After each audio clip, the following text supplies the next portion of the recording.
नमस्कार बच्चों, आपकी कक्षा 12वीं की पाठ्यपुस्तक आरोह भाग 2 के काव्य खंड के पाठ 8, जिसके कवि गोस्वामी तुलसीदास जी हैं, उनके द्वारा रचित कवित्त जो कि कवितावली के उत्तरकांड से ली गई है। इस कवित्त में कवि ने उस समय की जो भी सामाजिक अवस्था है उसका स्वाभाविक चित्रण किया है और इस संसार में पेट की आग को ही मुख्य कारण माना है।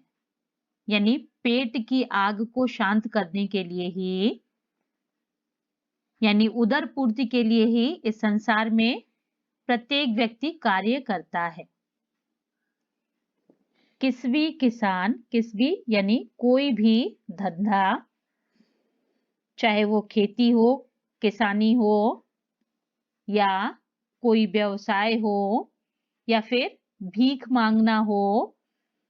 भाट कहते हैं उन कवियों को जो राजाओं के दरबार में उनकी प्रशंसा के गीत गाते हैं।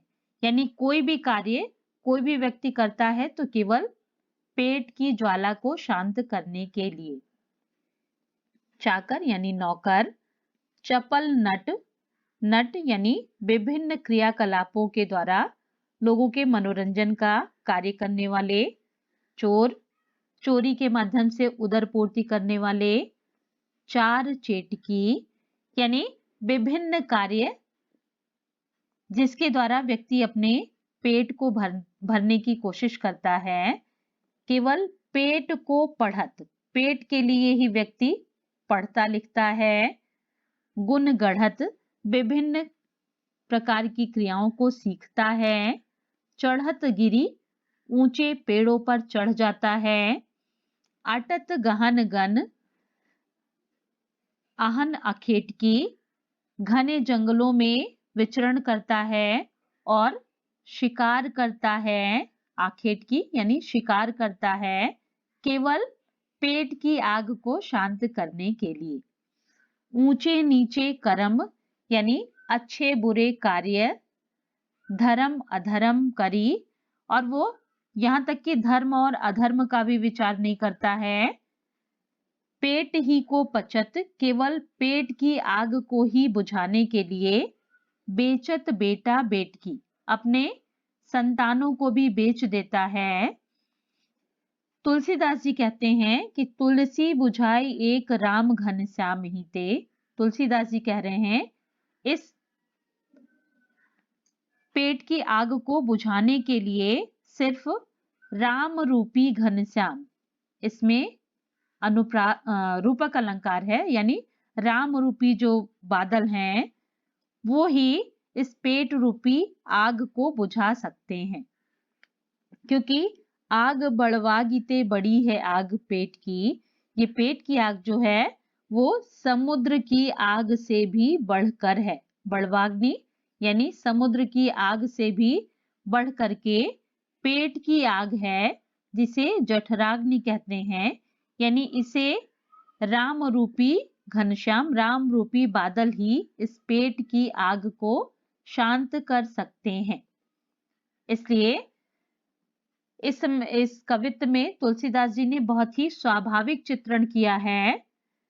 और इसमें काव्य सौंदर्य देखने के लिए सबसे पहले हम लोग अलंकार में अनुप्रास अलंकार ढूंढते हैं। और अनुप्रास अलंकार की परिभाषा है जहां एक ही वर्ण दो या दो से अधिक बार दिखे। जैसे क वर्ण, क, किसबी, किसान, कुल, इसमें क वर्ण की आवृत्ति हो रही है तो यहां अनुप्रास अलंकार होगा। क वर्ण की आवृत्ति अनुप्रास अलंकार। चाकर चपल, इसमें च वर्ण की आवृत्ति। चोर चार चेटकी, इसमें अनुप्रास अलंकार।